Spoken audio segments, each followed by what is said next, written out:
ദൗത്യം ഞാൻ കാണാൻ നിങ്ങളെ ക്ഷണിക്കുകയാണ്. ആദ്യത്തെ റൗണ്ട് ദൗത്യം.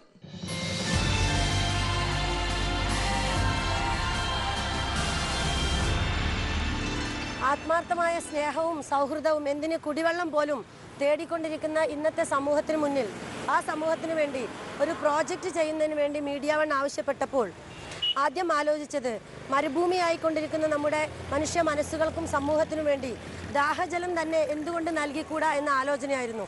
പണ്ട് വഴിയാത്രക്കാർക്കായി പെരുമ്പാതകൾക്കരികിലായി തണ്ണീർപ്പന്തലുകൾ ഉണ്ടായിരുന്നു. രാജാക്കന്മാരുടെ ക്ഷേമ പ്രവർത്തനങ്ങളുടെ ഭാഗമായിരുന്നു തണ്ണീർപ്പന്തലുകൾ സ്ഥാപിക്കൽ. ഇന്ന് കാലം മാറി. ഒരിടത്തും തണ്ണീർപ്പന്തലുകൾ കാണാനില്ല. വഴിയാത്രക്കാരുടെ ദാഹം തീർന്നതുകൊണ്ടല്ല ഇവ അന്യം നിന്നുപോയത്. മനുഷ്യരുടെ കാഴ്ചപ്പാടുകളിൽ വന്ന മാറ്റം കൊണ്ടാണ്. വെള്ളം വളരെ വിലപിടിച്ച വിൽപ്പനച്ചരക്കായി മാറിയതോടെ ദാഹപരവശർക്ക് വെള്ളം വെറുതെ കിട്ടുന്ന കാലം കഴിഞ്ഞു. നസീമ ഞാൻ സ്ത്രീ ഫണ്ടിൽ നിന്ന് കിട്ടിയ 10,000 രൂപ പെരുമ്പിലാവിലൂടെ കടന്നുപോകുന്ന യാത്രികർക്ക് സൗജന്യമായി കുടിവെള്ളം നൽകുന്ന പദ്ധതിക്ക് വേണ്ടിയാണ് ഉപയോഗിച്ചത്. നേരത്തെ പെരുമ്പിലാവിൽ ഇസ്ലാമിക് സെന്റർ 2 ടാപ്പുകൾ സ്ഥാപിച്ചിരുന്നു. നസീമ ഈ സംവിധാനം വിപുലമാക്കി. ഇസ്ലാമിക് സെന്ററിലെ ശുദ്ധജല ടാപ്പുകളുടെ പ്രയോജനം ഏറ്റവും കൂടുതൽ ലഭിച്ചിരുന്നത് ശബരിമല തീർത്ഥാടന കാലങ്ങളിൽ ഈ വഴി കടന്നുപോകുന്ന അയ്യപ്പ ഭക്തന്മാർക്കായിരുന്നു. മതസൗഹാർദ്ദത്തിന്റെയും പാരസ്പര്യത്തിന്റെയും മഹനീയ മാതൃകകളിൽ ഒന്നായിരുന്നു ഇത്. നസീമ തണുത്ത വെള്ളം സുലഭമായി ലഭിക്കുന്ന വിധം ടാപ്പുകളുടെ എണ്ണം 5 ആക്കി. തണുത്ത വെള്ളത്തിനായി കൂളർ സംവിധാനവും ഏർപ്പെടുത്തി. മാത്രമല്ല, യാത്രികർക്ക് കയ്യിൽ കരുതിയ ഭക്ഷണം കഴിക്കാനും വിശ്രമിക്കാനുമായി മേശകളും കസേരകളും സ്ഥാപിച്ചു.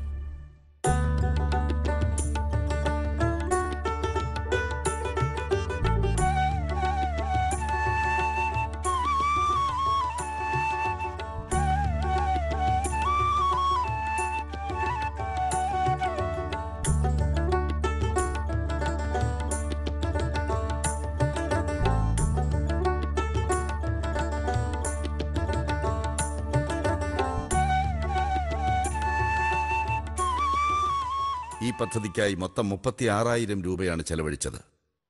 ചാനൽ നൽകിയ 10,000 രൂപ 3 ഇരട്ടിയായി പൊലിപ്പിച്ചെടുക്കാൻ കഴിഞ്ഞതിൽ നസീമയ്ക്ക് അഭിമാനിക്കാം. ഈ സൗകര്യങ്ങൾ യാത്രികർക്ക് സമർപ്പിക്കാനായി ചേർന്ന യോഗത്തിൽ വിവിധ മതസംഘടനകളുടെയും രാഷ്ട്രീയ പാർട്ടിയുടെയും നേതാക്കൾ പങ്കെടുത്ത് ആശംസകൾ നേർന്നു. ഇത്തരം കുടിവെള്ള പദ്ധതി, തണ്ണീർത്തടങ്ങൾ, തണ്ണീർപ്പന്തലുകൾ ഈ ചൂണ്ടൽ കുറ്റിപ്പുറം സംസ്ഥാന പാതയോട് ചേർന്ന് തന്നെ ഈ നാട്ടിലെ ജനങ്ങൾക്ക് സമർപ്പിക്കുക എന്നത് വളരെ മഹത്തരമായ ഒരു സംഗതി തന്നെയാണ്. ഈ കുടിവെള്ളം ആദ്യമായി ചെറുതൊരു ഇതായിരുന്നു. ഇപ്പോൾ ഒന്നും കൂടി വിപുലിച്ച് ഉണ്ട്. അതുകൊണ്ട് ഇതിയെ പോണ വണ്ടിക്കാർക്കും യാത്രക്കാർക്കും ഒക്കെ നല്ലൊരു പ്രോജക്റ്റായിട്ട് മാറിയിട്ടുണ്ട്. നസീമയുടെ ക്ഷേമ പ്രവർത്തനങ്ങളിൽ നിന്ന് പ്രചോദനം ഉൾക്കൊണ്ടുകൊണ്ട് ഹബീബ് എന്നൊരു സമാന മനസ്കൻ കാരുണ്യ വെൽഫെയർ സൊസൈറ്റിക്ക് ഒരു വീൽ ചെയർ സംഭാവന ചെയ്തു. നസീമേ, ചെന്നൈയിൽ ജീവിക്കുന്ന ഞാൻ കാശ് കൊടുത്താണ് എല്ലാ മാസവും വെള്ളം വാങ്ങിക്കുന്നത്. അപ്പോൾ ഇത് കണ്ടപ്പോൾ എൻ്റെ മനസ്സൊന്ന് കുളിർത്തു. കാരണം നാട്ടിൽ വരുമ്പോഴാണ് കിണറ്റിൽ നല്ല വെള്ളം കണ്ട് നമുക്ക് ഞാൻ എന്ത് ചെയ്യാൻ പറ്റും, ഞാൻ അവിടെ ജീവിക്കുന്ന ആളായിപ്പോയി. അപ്പോൾ ഇത് നല്ലൊരു എന്താ പറയുക സൽപ്രവൃത്തി തന്നെയാണ് ചെയ്തത്. ഞാൻ ജഡ്ജസിന് വിടുകയാണ് നേരെ. മീരമ്മയുടെ ആവട്ടെ ഇന്ന് ആദ്യം. വെള്ളം യാത്രികർക്ക് അത് വളരെ വിപുലമായിട്ടത് മീഡിയ വൺ നൽകിയ തുക പെരുപ്പിച്ചെടുത്ത് വളരെ നല്ല രീതിയിൽ അത് ചെയ്തിട്ടുണ്ട്. 2 രീതിയിലും അത് നസീമ അഭിനന്ദനം അർഹിക്കുന്നു. പക്ഷെ വ്യക്തിപരമായിട്ട് ഞാൻ പറയട്ടെ, ഞാൻ ഈ ദൗത്യത്തിൽ നസീമയിൽ നിന്ന് മറ്റെന്തോ കൂടി പ്രതീക്ഷിച്ചിരുന്നു. അത് എന്താണെന്ന് എനിക്ക് അറിഞ്ഞുകൂടാ. പക്ഷേ ഞാൻ ഇതുവരെയുള്ള നസീമയുടെ ഒരു ഇത് വെച്ചിട്ട് ഞാൻ ഈ ദൗത്യം അവിടെ ഉണ്ടായിരുന്ന ഒരു സംഗതിയെ കുറച്ച് വിപുലമാക്കി എടുത്തു എന്നുള്ളതല്ലാതെ നസീമയുടെ സ്വന്തമായിട്ട് ഒന്ന് വേറിട്ട് കുറച്ചുകൂടി അവിടെ ഉണ്ടായിരുന്നു എന്ന് പറഞ്ഞത് വെറും 2 പൈപ്പായിരുന്നു. ആ റോഡ് കേരളത്തിലെ ഏറ്റവും തിരക്കേറിയ റോഡാണ്. ഇങ്ങോട്ട് വരുമ്പോൾ കരിപ്പൂരിലേക്ക് ഹജ്ജിന് വേണ്ടി വരുന്നത്. അത് ആ ദൗത്യം നസീമ നിർവഹിച്ചതിന് ഞാൻ വില കുറച്ച് കാണുകയല്ല. പക്ഷെ വ്യക്തിപരമായിട്ട് ഞാൻ പറയാണ്, ഇതുവരെയുള്ള ഇൻട്രാക്ഷനിൽ നിന്ന് നസീമയിൽ നിന്ന് മൗലികമായതും കുറച്ച് സ്വതന്ത്രമായതും വ്യത്യസ്തമായതുമായ ഒരു ദൗത്യം ഞാൻ പ്രതീക്ഷിച്ചിരുന്നു. അത് സെലക്ട് ചെയ്യാൻ കാരണം ആ പ്രോജക്റ്റ് എന്ത് ചെയ്യണമെന്ന് ആലോചിച്ചുകൊണ്ടിരിക്കുമ്പോൾ അതിൻ്റെ തൊട്ട് മുമ്പത്തെ ആഴ്ചയാണ് ഒരു ഗവൺമെൻറ് ഓർഡർ ശ്രദ്ധപ്പെട്ടത്. ഇനി കുടിവെള്ളം മുഴുവൻ കുപ്പിവെള്ളമാക്കി വിൽക്കുക, സിയാൽ എന്ന് പറയുന്ന ഒരു കമ്പനിക്ക് കൊടുക്കാൻ ഗവൺമെൻറ് ഓർഡർ ഇറങ്ങി. അപ്പോൾ ഐ വാസ് ജസ്റ്റ് തിങ്കിങ്, വെള്ളം പോലും കൊമേഴ്സ്യലൈസ് ചെയ്യുന്ന ഒരു ലോകത്ത് വെള്ളം തന്നെ ദാഹിക്കുന്നവനല്ല ആദ്യം കൊടുക്കേണ്ടത്. വെള്ളം എല്ലാവർക്കും കൊടുക്കുക, ജാതി മത രാഷ്ട്രീയ ഭേദമന്യേ. അപ്പം അത് ഒരു വിപുലമായൊരു സദസ്സിൽ ഒരു ആരാധനാ കേന്ദ്രം ഒരു സാംസ്കാരിക കേന്ദ്രമാക്കി മാറ്റുക എന്നൊരു ഉദ്ദേശത്തിലാണ് സത്യത്തിൽ അത് വിപുലീകരിച്ചത്. അത് അഭയാനന്ദ സ്വാമികളും അതുപോലെ ഫാദർ സണ്ണിയും EM അമീൻ സാഹിബും എല്ലാവരും യോജിച്ചപ്പോൾ വെള്ളത്തിൽ നമ്മൾ ഒരുമിച്ചാൽ എന്തുകൊണ്ട് നമുക്ക് വലിയൊരു ഭൂമികയിൽ ഒരുമിച്ചുകൂടാ എന്ന് എല്ലാവരും ഒന്ന് ചിന്തിക്കട്ടെ എന്ന് വിചാരിച്ചിട്ടാണ് അങ്ങനെ ഒരു സദസ്സും അത് വിപുലീകരിക്കാനും തീരുമാനിച്ചത്. അഭിനന്ദനങ്ങൾ. വാമനൻ സർ, എല്ലാ ദിവസവും ഇപ്പൊ ഈ പ്രോജക്റ്റ് കണ്ടിന്യൂ ചെയ്യുന്നുണ്ടോ? ചെയ്യുന്നുണ്ട്. ഞാൻ ആലോചിച്ചപ്പോൾ ഈ പ്രോജക്റ്റിന്റെ ഏറ്റവും ഒരു നന്മ എന്ന് പറയുമ്പോൾ ഒരു 4ാം ലോക യുദ്ധം ഇനി വരികയാണെങ്കിൽ വെള്ളത്തിനായിരിക്കും നോം ചോസ്കി ഒക്കെ അഭിപ്രായപ്പെട്ടിട്ടുണ്ട്. ഈ പ്രോജക്റ്റ് എങ്ങനെ ഇംപ്ലിമെന്റ് ചെയ്യാന്ന് ആലോചിച്ചപ്പോൾ എനിക്ക് ഏറ്റവും അഭിമാനം സന്തോഷം തോന്നിയത് ഒരു വാട്ടർ സോഴ്സ് എല്ലാ കാലവും ഷെയർ ചെയ്യാൻ പറ്റിയ ഒരു സെന്റർ അവിടെ മുന്നോട്ട് വന്നു എന്നുള്ളതാണ്.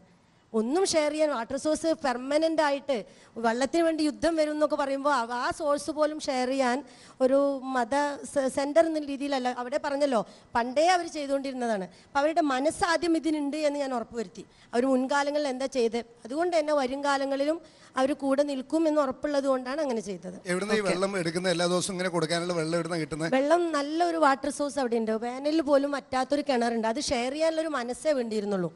അതും ഇത്തിരി അവിടെ ഉണ്ടായിരുന്നു. അപ്പോൾ അതങ്ങോട്ട് ഡെവലപ്പ് ചെയ്തെടുത്തു.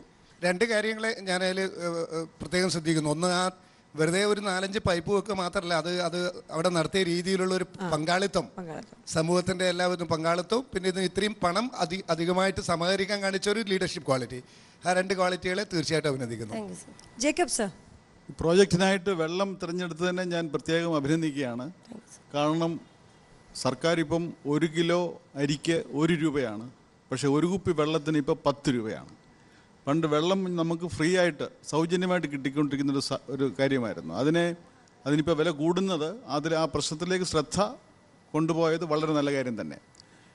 പക്ഷേ എൻ്റെ അഭിപ്രായത്തിൽ ഇതിന് കുറച്ചുകൂടി വലിയ ഒരു മാനം കൂടി നൽകേണ്ടതായിരുന്നു. ഒരാൾ ഒരു സ്ഥലത്ത് വെള്ളം കൊടുക്കുന്നു എന്നുള്ളതിനേക്കാൾ കൂടുതൽ ഈ വെള്ളത്തിനെ സംബന്ധിച്ചൊരു സന്ദേശം കൂടി.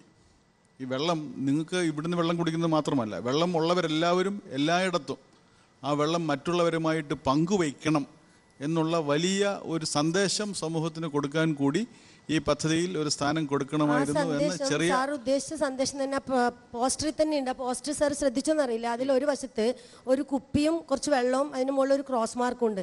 ഇറ്റ് ഡിനോട്ട്സ് ചൂഷണമാണ്. ഇപ്പുറത്ത് ഒരു കയ്യിൽ നിന്ന് മറ്റൊരു കയ്യിലേക്ക് വെള്ളം ഒഴിച്ചു കൊടുക്കുന്ന ഒരു സിമ്പിൾ ഉണ്ട്. ഒരു ഭാഗത്ത് ചൂഷണം, ഇപ്പുറത്ത് സേവനം. ആ ഒരു സിംബോളിക്കായിട്ട് റെപ്രസെന്റ് ചെയ്തത് ഈ ഒരു സന്ദേശം ഉൾക്കൊള്ളിക്കാൻ വേണ്ടിയിട്ടാണ്. മറ്റുള്ളവരെ കൂടി വെള്ളം സൗജന്യമായിട്ട് കൊടുക്കാൻ എല്ലാവരെയും പ്രേരിപ്പിക്കുന്ന രീതിയിലേക്ക് കൂടി ഒരു സാമൂഹ്യ മാനം കൂടി അതിന് കൊടുത്തിട്ടുണ്ടോ എന്ന് എനിക്ക് അറിഞ്ഞുകൂടാ. കൊടുക്കണമായിരുന്നു എന്നാണ് എൻ്റെ അഭിപ്രായം. ആ പെരുമ്പിലാവിൻ്റെ ഡിഫറെൻ്റ് ഏരിയകളിൽ ഇതുപോലെ 2-3 വീടുകൾ കേന്ദ്രീകരിച്ച് വെള്ളം കൊടുക്കാനുള്ള ഒരു സംരംഭത്തിന് ഈ പ്രോജക്റ്റിന് ഒത്തുകൂടിയവരിൽ തമ്മിലൊരു ആലോചന ഉണ്ടായിട്ടുണ്ട്. അത് ഇംപ്ലിമെൻറ്റേഷൻ സ്റ്റേജിൽ എത്താത്തത് കൊണ്ട് ഷൂട്ട് ചെയ്യുന്നത് എന്ന് വിചാരിച്ചിട്ടാണ് അത് പ്രത്യേകം എടുത്ത് പറയേണ്ടിയിരുന്നത്. ഓക്കെ, അങ്ങനെ കേരളത്തിൻ്റെ എല്ലാ സ്ഥലത്തും 10,000 സ്ഥലത്തെങ്കിലും ഇതുപോലെയുള്ള വാട്ടർ ടാപ്പുകൾ ഉണ്ടാകട്ടെ എന്ന് ഞാൻ ആശംസിക്കുന്നു.